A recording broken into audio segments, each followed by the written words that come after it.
વિદ્યાર્થી મિત્રો, આજે આપણે ધોરણ 7 ની અંદર વિષય ગણિતની અંદર અસાઇનમેન્ટનું સંપૂર્ણ સોલ્યુશન આ વિડીયોમાં આપણે કરવાના છીએ। આગળની વિડીયોમાં આપણે પ્રશ્ન નંબર 4 સુધી કમ્પ્લીટ સોલ્યુશન કરી ચૂક્યા છીએ। એ વિડીયો તમે ન જોઈ હોય તો આપણી ચેનલ ઉપર જઈને તમે જોઈ શકો છો। આજે આપણે પ્રશ્ન નંબર 5 એનું સંપૂર્ણ સોલ્યુશન આ વિડીયોમાં આપણે કરવાના છીએ। નીચેના દાખલા ગણો। પ્રકરણ 4 ના સૌથી પહેલા આપણે દાખલા ગણીશું।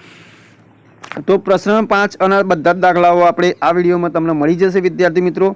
તો એન્ડ સુધી વિદ્યાર્થી મિત્રો વિડીયો જોજો, તમને બધા જ દાખલાઓ મળી જશે। પહેલો પ્રશ્ન છે સમીકરણની મદદથી નીચેના કોયડા ઉકેલવાનું છે। એમાં પહેલો પ્રશ્ન આપણને આપેલો છે પિતાની ઉંમર પુત્રની ઉંમરના 5 ગણા કરતાં 2 વર્ષ વધારે છે। જો બંનેની ઉંમરનો સરવાળો 38 વર્ષ હોય તો બંનેની હાલની ઉંમર શોધો। તો વિદ્યાર્થી મિત્રો આપણે શું કરીશું, સૌથી પહેલાં આપણે સમીકરણ તૈયાર કરીશું। એ સમીકરણ તૈયાર થશે એના પછી આપણે દાખલા સ્વરૂપે ગણીશું। તો જો વિદ્યાર્થી મિત્રો આપણે લખીશું કે ધારો કે પુત્રની હાલની ઉંમર x વર્ષ છે। અહીંયા આપણને પુત્રની ઉંમર આપેલી નથી। પિતાની ઉંમર છે એ પુત્રની ઉંમરના 5 ગણા આપેલા છે, પરંતુ પુત્રની ઉંમર આપેલી નથી, એટલે આપણે લખ્યું કે ધારો કે પુત્રની હાલની ઉંમર x વર્ષ છે। હવે આપણને પુત્રની ઉંમર x વર્ષ મળી એટલે પિતાની ઉંમર મળી જશે। તો આપણે લખીશું પિતાની ઉંમર પુત્રની ઉંમરના 5 ગણા કરતાં 2 વર્ષ વધારે છે, એટલે શું થશે 5 ગણા, એટલે પુત્રની ઉંમર કરતાં 5 ગણા એટલે x ગુણ્યા 5 થશે, અને એના કરતાં પણ 2 વધારે છે એટલે વત્તા 2, એટલે આપણું સમીકરણ શું બનશે અહીંયા પિતાની ઉંમર 5x વત્તા 2, તો પિતાની હાલની ઉંમર થશે 5x વત્તા 2। હવે બંનેની ઉંમરનો સરવાળો જો 38 વર્ષ આપેલું છે તો આપણે લખીશું બંનેની ઉંમરનો સરવાળો 38 વર્ષ છે, માટે હવે આપણું આખું સમીકરણ તૈયાર થઈ જશે। હવે આ સમીકરણ તૈયાર થઈ ગયું એટલે આપણે સરળતાથી દાખલાઓ તૈયાર કરી શકીશું। તો અહીંયા માટે x વત્તા આ x એ બંનેની ઉંમરનો સરવાળો છે, એટલે બંનેની ઉંમરનો સરવાળો એટલે પુત્રની ઉંમર x વર્ષ છે આપણે ધારી છે એટલે x લઈશું, વત્તા પિતાની ઉંમર કેટલી છે 5x વત્તા 2, તો અહીંયા આપણે લખીશું 5x વત્તા 2, અને આ બંનેનો સરવાળો છે 38 એટલે બરાબર 38 આપણે લખી દીધા। હવે આપણું સમીકરણ તૈયાર થઈ ગયો। હવે આપણે દાખલો ગણી નાખીએ। તો અહીંયા આપણે લખીશું વિદ્યાર્થી મિત્રો કે માટે x વત્તા 5x વત્તા 2 બરાબર 38। હવે 5x ને 1x થશે 6x, 6x વત્તા આ 2 બરાબર 38। હવે આ વત્તા 2 આ બાજુ આવશે એટલે ઓછા 2 થઈ જશે, માટે 6x બરાબર 36 આપણને મળશે। આપણે એમને એમ રાખીશું। હવે આ 6xમાં આ 6 છે x જોડે ગુણાયેલો છે એટલે 6 ને આપણે આ બાજુ લઈ જઈશું એટલે x બરાબર 36 ભાગ્યા 6 થશે। હવે 36 ને 6 વડે ભાગીએ એટલે x બરાબર 6 મળી જશે। તો વિદ્યાર્થી મિત્રો x બરાબર 6 એટલે જે પુત્ર છે એની ઉંમર આપણને અહીંયા મળી જશે કે પુત્રની ઉંમર આપણે x ધારી હતી એટલે x બરાબર 6 મળી ગયા, એટલે આપણે લખીશું કે પુત્રની હાલની ઉંમર x બરાબર 6 વર્ષ છે, જ્યારે પિતાની હાલની ઉંમર હતી 5x વત્તા 2, તો આપણે આ xની જગ્યાએ શું કરવાનું 6 મૂકી દઈશું। તો માટે 5 કૌંસની અંદર xની જગ્યાએ 6 મૂકીશું વત્તા 2, 5 છંગ થાય 30, આ ગુણાકાર કહેવાય વિદ્યાર્થી મિત્રો। 5x છે એ x જોડે 5 ગુણાયેલા છે એટલે ગુણાકાર થશે 5 છંગ 30, અને વત્તા 2 એટલે 30 ને 2 થશે 32, તો આપણો જવાબ આવશે 32 વર્ષ। એના પછી બીજા નંબરનું છે સીમાનું વજન રીટાના વજનના બમણાથી 3 કિલોગ્રામ ઓછું છે। જો બંનેનું કુલ વજન 45 કિલોગ્રામ હોય તો દરેકનું વજન શોધો। તો આપણે લખીશું ધારો કે રીટાનું વજન x કિલોગ્રામ છે। આ વિદ્યાર્થી મિત્રો પહેલા દાખલામાં તમને ખ્યાલ આવી ગયો હશે, એ પ્રમાણે હવે આપણે ઝડપથી સમીકરણ બને તો વિડીયો પણ વધારે મોટી ના થાય। સીમાનું વજન છે રીટાના વજનના બમણાથી 3 કિલોગ્રામ ઓછું છે। બમણું એટલે 2 વડે ગુણી નાખવાનું x ને। x છે એ વિદ્યાર્થી મિત્રો આપણે રીટાનું વજન છે અને રીટાના વજનના બમણાથી કીધું છે એટલે 2 ગુણ્યા x, અને એમાંથી 3 કિલોગ્રામ ઓછું છે એટલે ઓછા 3 કરીશું, એટલે આપણું સમીકરણ અહીંયા બનશે રીટાના વજનનું 2x ઓછા 3।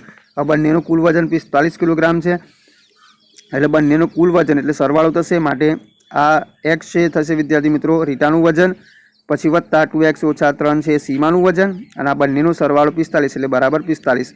હવે સમીકરણ ઉકેલી નાખીએ ફટાફટ। તો અહીંયા આપણને મળશે વિદ્યાર્થી મિત્રો x વત્તા 2x એટલે 3x થઈ જશે, ઓછા 3 એમને એમ બરાબર 45 એમને એમ, આ ઓછા 3 આ બાજુ આવશે એટલે પ્લસ 3 થઈ જશે, એટલે 3x બરાબર 45 વત્તા 3, 45 ને 3 થાય 48, એટલે અહીંયા લખીશું 48, 3x એમને એમ રાખીશું। હવે 3xમાં આ 3 છે x જોડે ગુણાયેલા છે તો આ બાજુ આવશે એટલે અહીંયા છેદમાં આવી જશે, તો x બરાબર 48 ભાગ્યા 3। હવે 48 ને 3 વડે ભાગીએ એટલે 16 જવાબ આવશે, તો x બરાબર 16। x છે એ વિદ્યાર્થી મિત્રો રીટાનું વજન છે એટલે રીટાનું વજન x બરાબર 16 કિલોગ્રામ થશે, અને સીમાનું વજન છે 2x ઓછા 3 છે એટલે xની જગ્યાએ આપણે 16 મૂકીશું, એટલે 2 ગુણ્યા 16 ઓછા 3 થશે, 16 દુ 32, અને આ 32માંથી 3 બાદ કરીએ એટલે 29 કિલોગ્રામ એ સીમાનું વજન આપણને મળી જશે।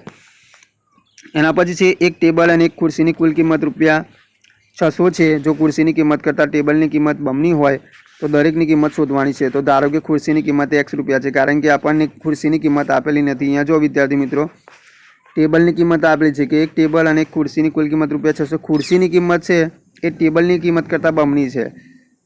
માફ કરજો, ખુરશીની કિંમત કરતાં ટેબલની કિંમત બમણી છે.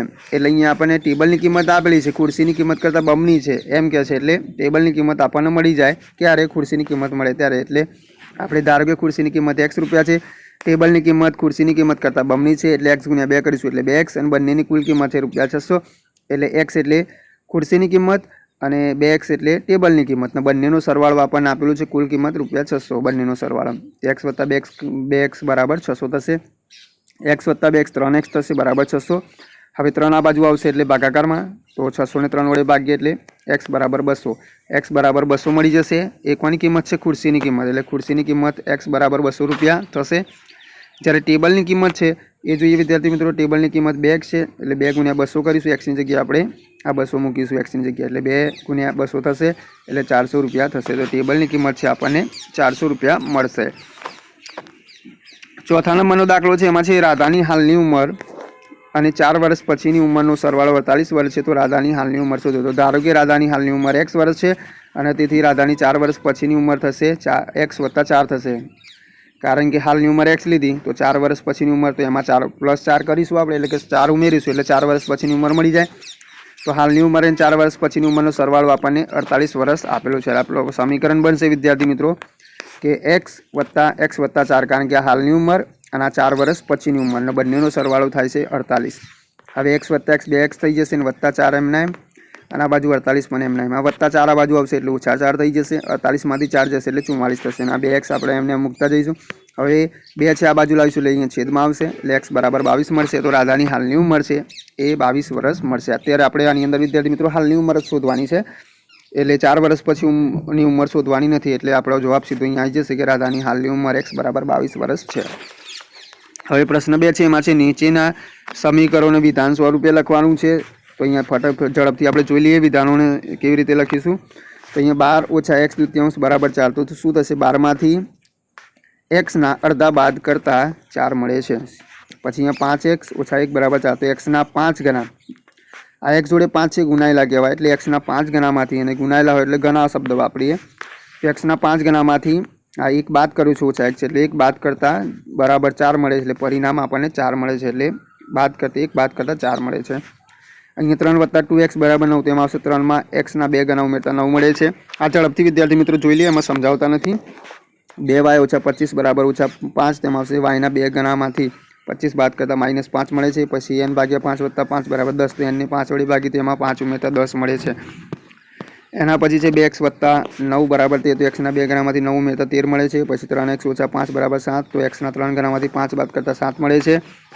પછી 8મું છે 2x - 1 બરાબર 5. તો x ના બમણાને 3 વડે ભાગી તેમાંથી 1 બાદ કરતાં 5 મળે છે. પછી m / 3 - 1 બરાબર 8. તો એમને 3 વડે ભાગી તેમાંથી 1 બાદ કરતાં 8 મળે છે. 2x + 5 બરાબર 13. તો x ના 2 ગણામાં 5 ઉમેરતા 13 મળે છે. પછી 11મું છે કે 5n - 4 બરાબર 31. તો એના 5 ગણામાંથી 4 બાદ કરતાં 31 મળે છે. અને અહીંયા x - 3 બરાબર 11. તો સંખ્યા xમાંથી 3 બાદ કરતાં 11 મળે છે. હવે પ્રશ્ન નંબર 3 છે કે આપેલ પરિસ્થિતિ મુજબ સમીકરણ રચી તેની ઉકેલો અને અજ્ઞાત સંખ્યા પણ શોધવાની છે. તો અહીંયા વિદ્યાર્થી મિત્રો આપણે સમીકરણ પહેલાં રચના કરીશું અને પછી દાખલો પણ ગણીશું. તો અહીંયા છે મુન્નાએ તેની પાસે રહેલી નોટબુકના 3 ગણા 50માંથી બાદ કર્યા અને તેને પરિણામ 8 મળ્યું. તો આપણે લખીશું કે ધારો કે નોટબુકની સંખ્યા x છે. આપણે નોટબુકની સંખ્યા ખબર નથી એટલે અહીંયા આપણે ધારી લઈશું. ધારો કે નોટબુકની સંખ્યા x છે અને મુન્નાએ નોટબુકના 3 ગણા એટલે કે x × 3 બરાબર 3x થાય અને તેને 50માંથી બાદ કર્યા એટલે 50માંથી આ જે 3 ગણા મળ્યા - 3x થાય અને તેને પરિણામ 8 મળ્યું. એટલે આપણે લખીશું 50 - 3x બરાબર 8. હવે અહીંયા 50 છે આ બાજુ આવે એટલે વિદ્યાર્થી મિત્રો શું થઈ જશે? ઓછા થઈ જશે. એટલે 8 - 50 મળશે અને -3x છે એમને એમ રહેશે. હવે 50માંથી 8 બાદ કરીએ એટલે 42 આવશે અને 50ની આગળ માઇનસનું ચિહ્ન હશે, -42 આવશે. બંને બાજુ માઇનસ છે તે દૂર કરીશું. તો બંને બાજુ -1 વડે ગુણતા એટલે બંને બાજુથી માઇનસ દૂર થઈ જશે. તો 3x બરાબર 42. હવે 3 આ બાજુ આવશે એટલે છેદમાં જશે અને 42 ને 3 વડે ભાગીએ એટલે 14 × 42 એટલે x બરાબર આપણને 14 મળશે. તો આપણો જવાબ આવશે. બીજો છે એક સંખ્યા ધારી જો તેમાં 19 ઉમેરે છે અને મળેલા સરવાળાને 5 વડે ભાગે તો તેને 8 મળશે. તો અહીંયા આપણે લખ્યું ધારો કે ઇલાઈ ધારેલી સંખ્યા x છે તે તેમાં 19 ઉમેરે છે માટે x + 19 થાય. હવે મળેલા સરવાળાને 5 વડે ભાગે છે તો x + 19 / 5 થાય અને તેને પરિણામ 8 મળે છે. આપણું એટલે સમીકરણ આપણું આ રીતનું બનશે કે x + 19 / 5 = 8. હવે આ 5 આ બાજુ આવે એટલે ગુણાકારમાં અને ઉપર x + 19 એમના એમ રહેશે. હવે 8 × 5 = 40 થાય અને આ x + 19 એમના એમ રહેશે. હવે +19 છે આ બાજુ આવે એટલે -19. હવે 40 માંથી 19 બાદ કરીએ તો 21 આપણો જવાબ આવશે. પછી ત્રીજા નંબરનો પ્રશ્ન છે, એમાં છે અનવર એક સંખ્યા ધારે છે તે સંખ્યા 5/2 ભાગમાંથી તે 7 બાદ કરે છે અને પરિણામ 23 મળે છે. તેમાં આપણે લખીશું ધારો કે અનવરે ધારેલી સંખ્યા x છે તે સંખ્યાના 5/2 ભાગમાંથી 7 બાદ કરે છે એટલે 5x / 2 - 7 થશે. પરિણામ 23 મળે છે એટલે આપણું સમીકરણ બનશે માટે 5x / 2 - 7 = 23. હવે આ -7 છે આ બાજુ આવે એટલે +7 થઈ જશે, જ્યારે 5x / 2 એમને એમ રહેશે. 23 + 7 30 થશે, તો અહીંયા 30 લખીશું. 5x / 2 એમને એમ રહેશે. હવે આ 2 આ બાજુ જશે એટલે ઉપર અંશમાં જશે અને 5 છે નીચે છેદમાં આવી જશે એટલે આપણને મળશે x = 30 × 2 / 5. હવે 30 ને 5 વડે ભાગીએ તો 5 × 30 એટલે શું વધશે આપણી પાસે 6 × 2. 6 × 2 એટલે 12 થાય, તો x = 12 આપણો જવાબ આવશે. એના પછી ચોથા નંબરનો પ્રશ્ન છે, એમાં છે જ્યારે મેં સંખ્યાના 2 ગણામાંથી 11 બાદ કર્યા તો પરિણામ 15 હતું. તો અહીંયા લખીશું ધારો કે તે સંખ્યા x છે તે સંખ્યાના 2 ગણામાંથી 11 બાદ કર્યા એટલે x × 2 - 11 થશે માટે 2x - 11 થાય અને પરિણામ 15 મળ્યું. એટલે આપણું સમીકરણ આખું બનશે વિદ્યાર્થી મિત્રો કે માટે 2x - 11 = 15. હવે વિદ્યાર્થી મિત્રો આ -15 છે આ બાજુ આવશે એટલે -11 છે આ બાજુ આવશે એટલે +11 થઈ જશે એટલે 2x = 15 + 11. હવે 15 અને 11 26 થાય, તો અહીંયા મળશે આપણને 26. 2x એમને એમ રાખીશું. હવે 2x માંથી આ 2 છે આ બાજુ લાવીશું એટલે છેદમાં આવશે. x = 26 / 2 એટલે 13 × 2 = 26 એટલે 26 ને 2 વડે ભાગીએ એટલે x = 13 આપણો જવાબ આવશે.